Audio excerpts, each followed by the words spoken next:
I've been gone for a minute, now I'm back with the jump off. Goons in the club, case something pop off. Hey guys, I'm sorry that this review is a little review is a little late, but I had just been very busy with work. And those of you who have watched me from the beginning, you know that when I mean work, I mean like acting stuff. If I'm not here, it's either because I'm on set or I'm sick. That's the thing. If I'm booked and busy or if I'm on my sick bed, I cannot get these reviews up. That's the only reason I would ever miss it, because you guys are so dedicated to me. So I want to be extremely dedicated to you. So that's where I've been. I've just been working, and now I'm trying to like catch up on everything that I've missed this week. I was able to do like a live stream of the royal wedding. I hope you check that out. I'm editing the Instagram live now, and I'll do like a quick review of just some things that I thought was very interesting, so we can discuss it. I'll put that up later in the week. And then I got some bachelorette stuff that I'm going to be uploading pretty soon, but I'm just catching up now for my shows on Sunday. I actually have a new show that I'm going to be reviewing tonight, and maybe I'll put that up probably Wednesday or Thursday. I'll let you know about that. That's a 90 Day Fiance. It's going to be a good season, so I wanted to get into that for you guys, and you guys have been asking me about it, so I wanted to check in on that one as well. And it's interesting, so I'm going to do it for a few episodes and see, you know, how it goes. And if it doesn't go well, y'all know I'm jumping out of it like I did with Vanderpump Rules. Let's get into this juicy episode. See, I knew that this Black Bill Gates and Grand Dame divorce drama or whatever they were trying to like pull us into last episode for this episode. I knew it was just going to be like some dumb little thing that happened back in the day, or she was going to say that he did that because of the whole tax thing. I knew it wasn't going to be like a big thing, but I am shocked that Karen handled it so well. Like Charisse telling something that she said off camera when they were like in the privacy of like their own rooms, like hanging out or whatever. I am surprised that she handled it so well, but she does handle them being shady and mistreating her a lot very, very well. Not saying that some of it isn't deserved. I'm just saying that she deals with their shady and nasty comments. She takes it with a grain of salt. She does when she drinks, gets a little nasty, and you can see that she really did take that a certain way, but she held it in. So when she has that alcohol, then her true feelings come out, and they're all shocked by it because she never addressed it when it happened before. The Grand Dame, I think she is very sympathetic to Candace because she's the same way. She does not immediately address the things that hurt her. She waits until she is either intoxicated or just overwhelmed, and then she reveals like the issues that she has with the ladies. Because that whole thing with Robin saying all that stuff with her at the dinner about her being dizzy, although she apologized for it, I think that's exactly what she meant. And I think it's just from, you know, Robin just making these snide comments and her not addressing them in the moment. I think that's her and Candace's problem. And I also think that's why they are developing, or at least the Grand Dame is developing this kind of big sister thing with her, because she does the same thing. So let me address this college comment that Robin made. I guess she was trying to just say that she was smarter, or that she wasn't a dummy because she went to college. And then she said to Karen, did you? And like, you don't have to go to college to be successful. You don't have to go to college to be smart. Let me tell you something. There are a lot of smart people who dropped out of college and created billionaire businesses. College is just something that you go to if you're middle class a lot of times and you need a little leg up. A lot of times Ivy League people just go to college for a year or two just so they can have it on their resume, but they're already in because they have the funds to do it. We live in a capitalist nation, right? If you got the money, you can do anything. They sell that college dream to middle class people so that we can get in debt to the 1% like we already are. That's all it is. But I do think that college is helpful in a lot of ways. I just don't think it should be as expensive as it is. And I also think that if you don't go, it doesn't make you an idiot. For a lot of people, not going to college was a really smart decision. I had a great time at college. I'm still contemplating if it was worth it. You know what I mean? Like, a lot of my teachers in college were also teaching outside of the school, so I could have just taken their classes, you know, paid whatever kind of money for their classes. It would have been a lot cheaper than college, and it would not have been as long. I would not have had a degree, but I'm gonna use my degree anyway to get work. Like, nobody's looking to see what kind of college you went to as an actor if it wasn't Yale or if it wasn't Juilliard. And I didn't go to either school. So, you know what I mean? Like, college is very subjective. You don't really know. So I hate when people like to try to throw that out to insult people. A lot of times it doesn't matter. Okay, so I don't know what it's going to take for the Grand Dame to realize she doesn't have friends on this cast at all. because she's trying to tell, what's her name, Giselle, she's telling her something in private, right? But I don't know if she's playing a game because she's obviously mic'd if we can hear the sound, right? Or maybe the room is mic'd and she doesn't know. I don't know how they do it, but I'm like, if she's mic'd and she's saying this, then she knows what she's doing. If the room is mic'd and she's not aware, totally different ball game, right? But anyway, she's telling Giselle this and she's whispering and she's getting quiet, which makes me think that she knows that she's being, that her audio is being filmed. She gets quiet and then Giselle runs right to her confessional and tells us what was said. And just like I said before, the Black Bill Gates is trying to divorce her because he wants to protect her from the IRS. Now that it's been said on national TV, I don't know if he can still do that because this is another thing that the government will come after him for because it's like he's creating a fraud at this point because it's really not a dissolution of the marriage. It's a dissolution of the marriage to protect one party. But there still is a relationship there. So it's not really a dissolution of the marriage because of issues and because you guys are done with each other. It's a dissolution of the marriage because you want to fraud the government. Totally different ball game, totally different story, and that's maximum security time. So I hope they didn't go through with this. So this is why I always say that I think these guys are really friends, or at least some of them are still really friends and still really close on this show. And they should because it's still early. It's like just season 3, right? Because this moment was real. I don't feel like it was fake or forced. I don't feel like anybody was trying to put on for the camera. But this moment where Ashley put on Karen's wig, I felt like it was on point. I thought that it was fun and it was something I loved to see. And this is why this show gives me what Atlanta used to give me, because Atlanta had the full package. They had shade, they had drama, they didn't have fashions. So it wasn't the full package. But they had a good wig and a good high pony. And you know, they had some moments and there was a balance in the show. You know what I mean? I feel like now Atlanta is just so negative and there's no more balance. But Potomac is giving it. Potomac has a shade. Potomac has a drama. Potomac has the tears. Potomac has the forgiveness. It also has the comedy that we have been missing from Atlanta, which is why I think this show was doing so well this season. And I just thought it was a fun moment. I really, really did. Karen had a good time. All the ladies just really had a good time. And I like when they can just put stuff aside and just have fun. And I feel like they can do that because there are still some real friendships there. So Giselle and Milk Dud, she's saying that there was a People magazine article that came out and that freaked him out or whatever, and that's why he's not talking to her. I don't think that's the truth. I think it's something else that's going on because first of all, who heard about that People magazine article? Who was checking for that? That was on nobody's radar. I think that's something that she's making up to save face for the fact that this man does not want to be in a relationship with her anymore. You know what I mean? I think women who are often told that they are beautiful have an issue when they can't get the world. You know what I mean? And when they feel like they're doing a man a favor by getting with him, being so beautiful or whatever. And, you know, I'm light and I got these light eyes and I'm giving you my body and my presence and I'm on TV and I got all this. How could you not want me? And I think women like that, when they get turned down, especially by a man that they don't think is on their level or they think that they're doing something for them, it's like a shock to her. So this whole People magazine article and story to me, I just feel like it's so made up. I just feel like it's just to save face because none of it makes sense. He ghosted on you. He was with you for a minute and he was done. That is what a lot of immature men do. When they no longer want to be with a woman, they ghost. Not all men, but just those type of dudes. Instead of just being a man and just being like, you know what, I'm no longer interested. Something about this just isn't working for me. I want to move on. But then there are those immature dudes that are just like, I'm good. I got what I wanted. I'm out. I don't want to be a part of this anymore. Maybe the cameras freaked him out. Maybe what he filmed freaked him out. Maybe that. But this People magazine article just seems like a throwaway cover-up to me.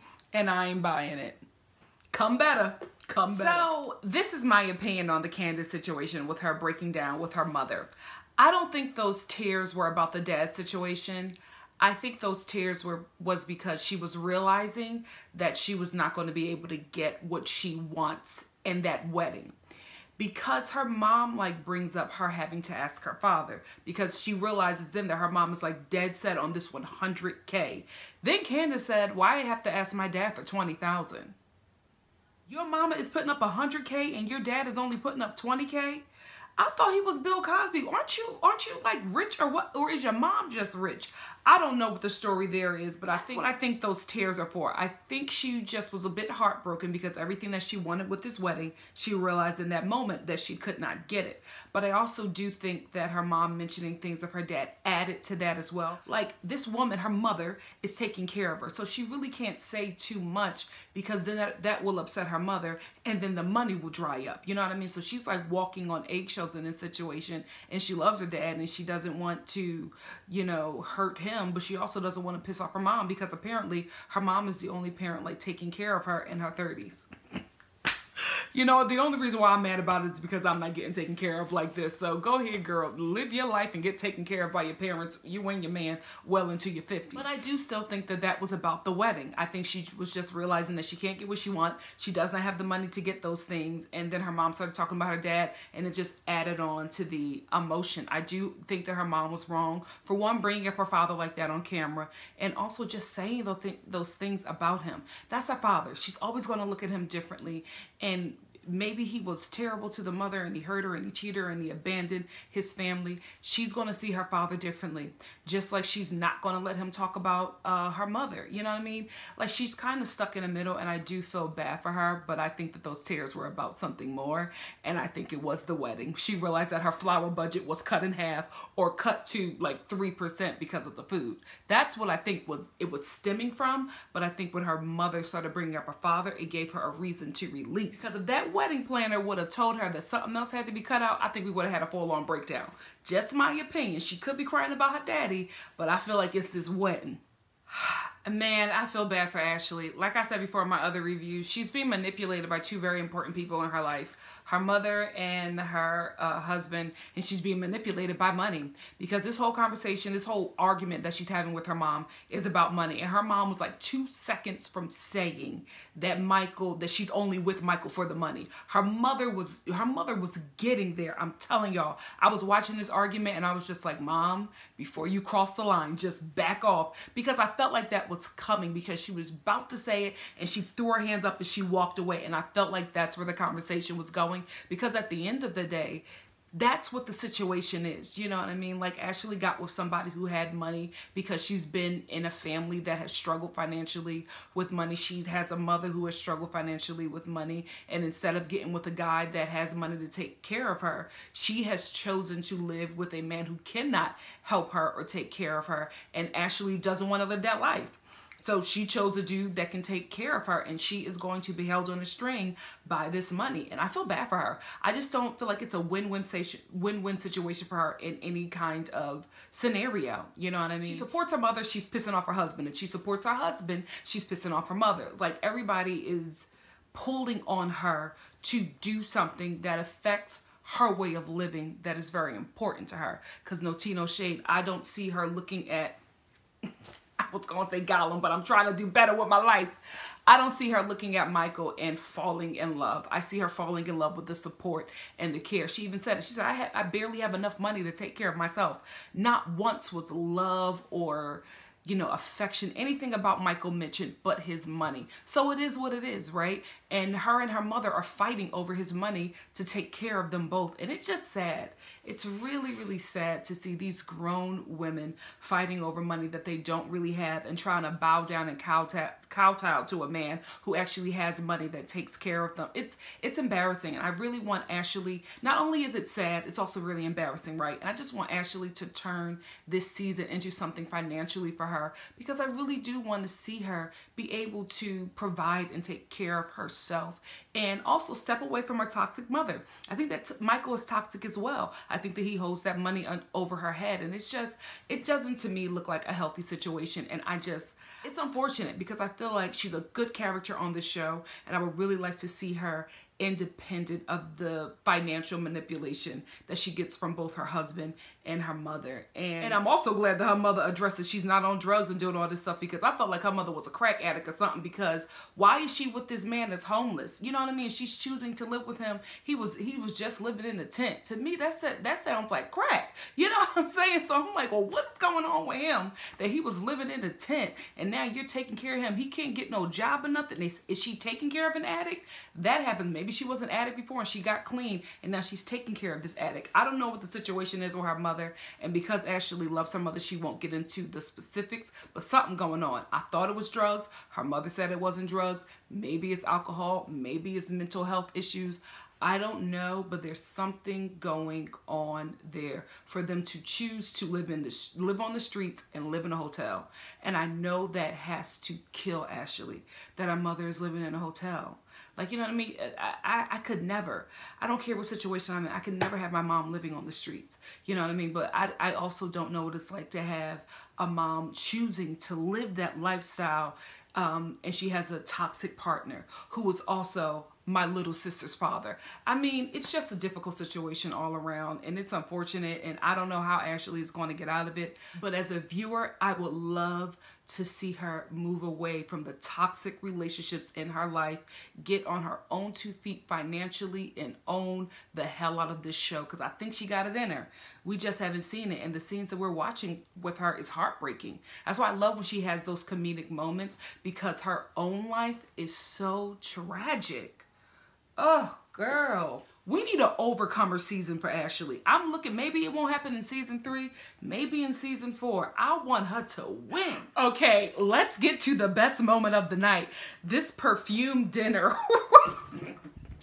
Let me tell you something. Monique was ready. Oh, she was ready. She came locked and loaded. She was very professional about it, you know, very cool, calm, and collected. And she was like, no, I'll talk to Ashley. But messy Giselle wanted to bring it out of her. Giselle is very messy. She is definitely the bone carrier of this franchise. She is very, very messy. She is playing the game. She is playing this show. And I'm telling you, she is going to be like the Bethany Frankel because she's very calculated. Everything that she does on this show is extremely calculated. Everybody else gets caught up in their emotions and their feelings, but Giselle is always playing the game because she played Monique in this moment. She knew that there was something that needed to be said. I don't know if she talked to producers or whatever, but she knew that something was coming up. I feel like she did speak to producers because Monique, in my opinion, wasn't giving off anything that really warranted her to be like, oh, your energy is low. Monique was still holding together, and she was like, oh, no, I'm fine. I'll talk to Ashley about it later, but Giselle just kept on pulling it out of her, which made me think that she was already privy to some issue that Monique had with the group. And let's just talk for a minute about how I think it's very dangerous to peg Monique as a drunk or somebody who has an alcoholism issue. And it's very unfortunate that Ashley will use this as her storyline because I feel like we can get messy, right? But making accusations about somebody being an addict or, you know, having an issue with alcoholism or even rape. I know y'all didn't agree with me with the whole Portia and Candy situation. I do feel like those accusations are inflammatory. I still believe that Candy brought it to the forefront. Anyway, I just think that it's very dangerous because you're putting it on a platform. You're putting it on TV. It reaches millions of people. A lie travels faster than the truth, right? And if Monique is vehemently denying it and you don't have any receipts, you don't have her admitting that she was drunk driving, you don't have, you know, a DUI, like you don't have these things, but you're just saying it and you're saying something very inflammatory that could ruin somebody. So in my opinion, Monique's rage was justified. I did not like how Ashley was defending it. I did not like how she was getting upset with her, like she didn't just say on TV that this girl has a drinking problem and then ran with it with the rest of the group and tried to make it seem like she was drinking and driving and almost died. Like that is very inflammatory and that could really ruin somebody. And she better pray, she better hope and pray this doesn't follow her because I don't know enough about Monique to know that she's not a drunk. And the way that the show is editing it,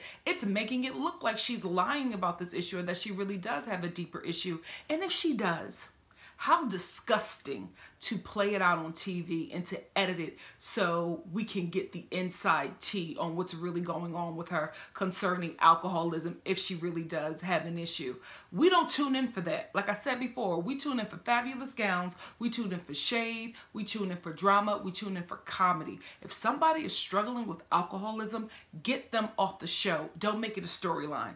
That's disgusting. I do not like how they're dealing with it on The Real Housewives of Potomac because any other Housewives show with a white cast, they do not deal with their addiction like the way they are dealing with Potomac, if there is an issue. You know what I mean? And that's the thing. I keep on saying if, because the way they're editing it is very believable. But then there's a part of me that's just like, they really haven't proven anything, but they're making you believe one thing. So I don't really know. And that's a shame. Because I don't know Monique. Nobody knows that she has an alcohol problem. But the way they're conducting this story, it's making you think these things. And I'm just disappointed that Ashley will go along with it, having a mother who is in a relationship with somebody who clearly has issues that she's holding back from the camera. So if you're holding back your own family issues and problems that your family members have, why would you do that to somebody who you considered a friend and also a co-worker? For a storyline? That's unfortunate, and it's really, really sad. And I'm glad that Monique got her together. She was justified. I love when ghetto Monique show up, because she read Ashley like the book of Revelation. She said, I'm tired, okay? I was away from my kids for a few days, and I had some drinks, and I fell asleep at that and I fell asleep while driving because I'm tired. I don't have a nanny. I got all these kids. I'm also running a business and doing charity work. I don't get an allowance like some people, so I can't do whatever I want. Now, I've always said that Monique is making her workload a little, inflating it a bit, but I do think that it's justified. You know what I mean? I have one of my very best friends has 4 children, and she was working full time. She had to leave her job because she was like, I can't do this. This is a lot. So it is a lot raising children. It is a lot also raising children and being a career woman and not really having any help. Even though you have a lavish life, you're doing all these things on your own. You're rearing up the kids on your own, and you don't have any help. It can be very difficult. So I get what she's saying. And I also believe that she got sick from the cigar, because one thing I know about, I don't smoke, but I do know that you cannot inhale a cigar. I've been around way too many people who have tried to be like Hollywood cool, smoked a cigar, and vomited on themselves. It is what it is. That is something that I do know is the real deal. So maybe that could have happened. We don't know, because it's getting edited like she's a drunk, because they keep on filming an empty wine bottle like she was the only one who drank out of it. This is really messy. It's tacky. It's careless, and it could really harm this woman. And I don't like it. I don't like that the show was going there with it. And at this point, they can't dead it because they made it a major storyline. But I also think that this storyline, or actually making these accusations about Monique, is really going to put a pin in her relationship with Candace, because Candace is like thinking like me and the rest of us. She's just like, if that's not true, why would you say something like that? And even when Monique was reading Ashley, Candace was like, like agreeing with her, because she did not agree with what Ashley did. And I think that that's going to change the dynamic in the friendship. And I think that that's going to make Candace and Monique become closer, when it really was the 3 of them. And we like that younger girl trio, but I don't see it happening. And I do see them pairing off. I see Monique and Candace becoming really close. And I see Robin and Candace becoming really close. And I see Ashley kind of being on an island of her own, maybe sometimes hanging with Giselle, but Giselle is so messy. I can't really see Ashley getting close to her. And I never will see her getting close to the Grand Dame, because although they can have a good joke with each other, they don't like each other. It's very, very evident.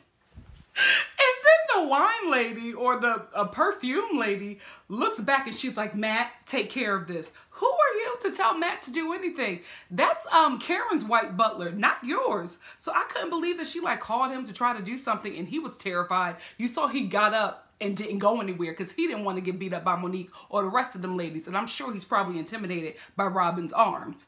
Up to now, he hasn't moved up and handled this situation. But I'm a little confused. Does she actually know him to talk to him like that? Because I had a problem with that. I was just like, that is not your help. Do not talk to him like that. I felt like Sonia Morgan. I felt like Sonia Morgan. Don't ask my help to do anything. That is my help that I pay for. You don't tell my help to do nothing.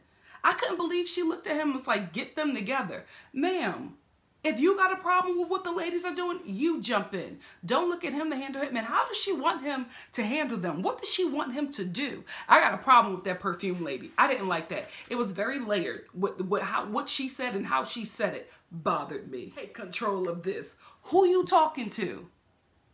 Matt better than me. I would have read her like the book of Revelations. Bottom behind tricks. Y'all ain't concerned about me. Go off, Monique. Her rage, the way she read them, all of it justified. Because it was wrong. It was really wrong. And I get what she's saying. She's just like, y'all going along with this storyline, but ain't nobody really concerned about me because nobody said anything. No, I'm hearing through the grapevine that you're telling people that I got an alcohol problem, but you call yourself my friend. So I feel like in this moment, Monique is realizing that she's being played for a storyline, and the storyline that she's being played for is her being a drunk, and she don't like it.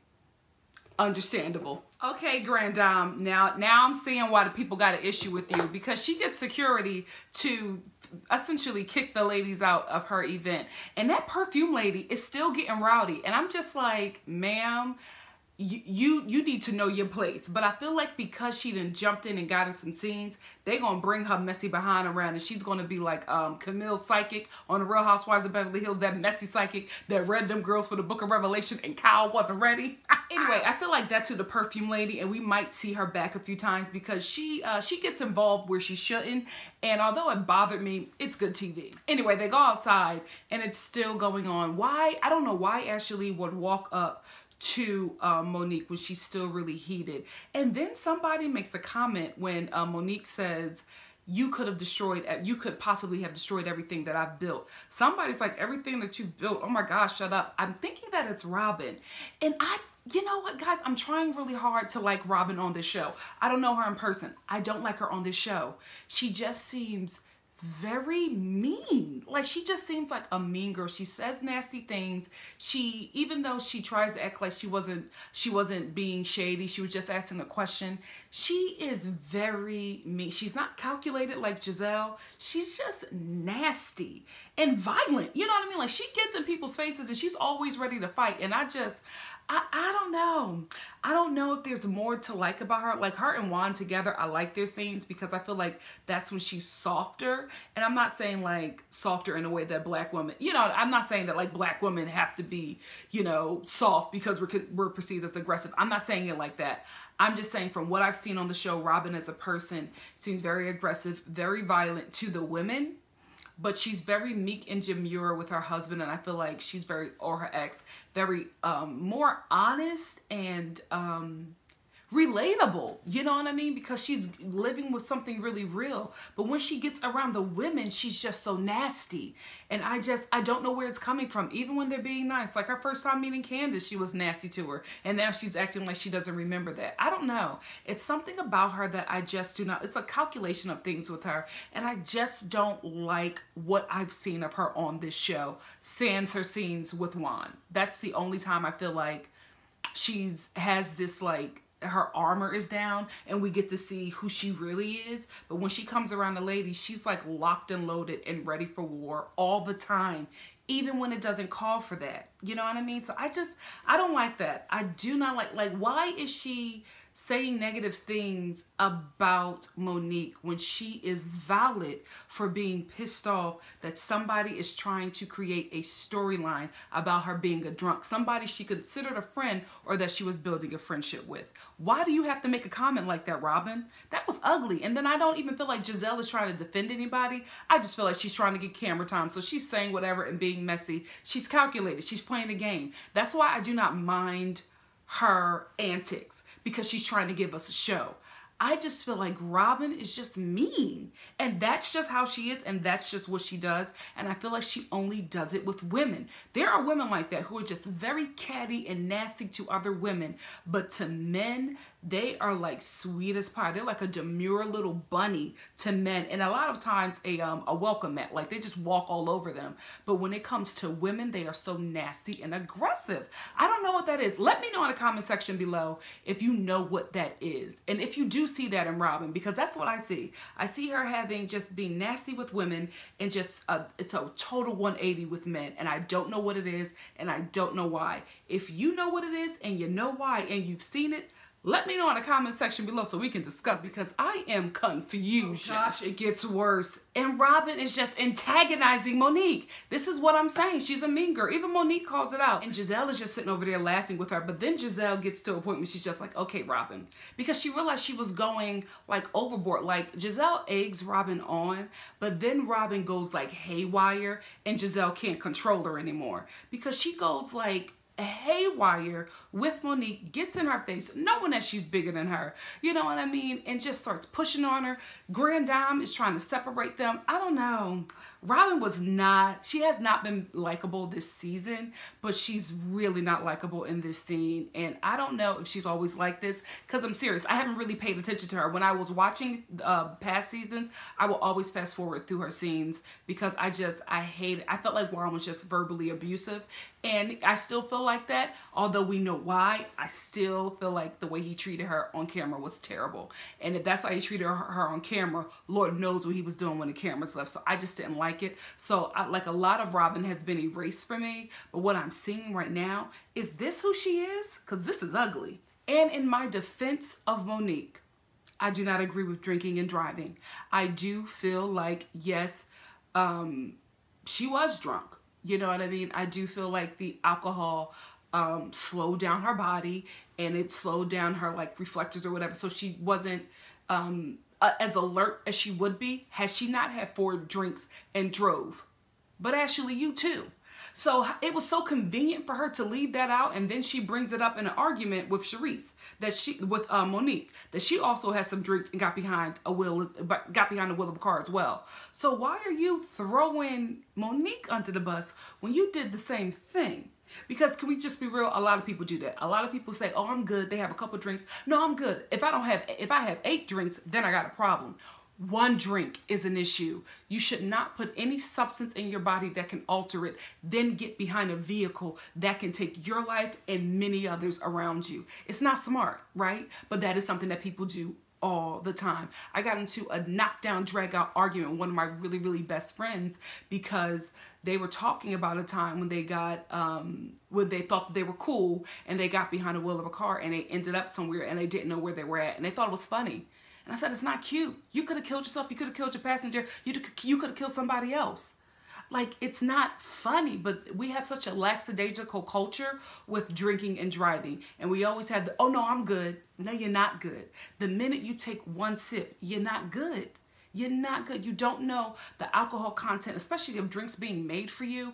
You don't know what people are putting in those drinks. They tell you, but you don't know what kind of brand they're using. And a lot of times bars use cheaper brands because it's smart. It's financially smart to cut down on the type of liquor that you're using and charge up people for the actual drink in itself. You just make more of a profit, right? But they don't water them down anymore because people know. So what they do is get cheaper brands that have a very high alcohol content. So you get buzzed early. You don't even know that the drink is trash because you're already out of it at this point. So I don't agree with her drinking and driving. I don't agree with Ashley drinking and driving. But I don't like how she's paying this story that that Monique has a problem when she did the same thing. And she conveniently mentions it as like a throwaway comment. No, sweetie, if you gonna call out Monique, call out yourself because you did the same thing. And I props to Candace for really, you know, because she was there, you know what I mean? So she probably saw all the drinks that everybody was having and it's just like still trying to be a friend, but she's still looking at Ashley like, sis, now come on. You were there too doing the same thing. How is she a drunk and you're not? That's where it ends. Next week, I feel like we're going to get a more calmer, heartfelt episode because the women are going to be doing charity work and giving out donations and stuff and really helping out the victims of Hurricane Harvey. So I don't think it'll be as messy, but it does seem like we're going to get a softer side of Robin because she's filming a scene with Juan and he's crying. So I'm interested to see, you know, just different sides of the ladies because this fight got really, really ugly. And to a point where it was just like, it's too ugly for me to digest. Having said that, I did enjoy the episode. I felt like it was a really good episode. I do feel like it was kind of a filler. I think that Andy could have, or the editors or whoever, could have cut out a lot of the in-between and just gave us more of the ending because that was the juiciest part, but it was a good episode. And next week is going to be just as good. So if you like what you see here, please like, comment, subscribe, and share. And join me next week for the following episode of The Real Housewives of Potomac. I'm gonna be here bright and early if I'm not booked and busy, so stay tuned. Love you guys. Bye.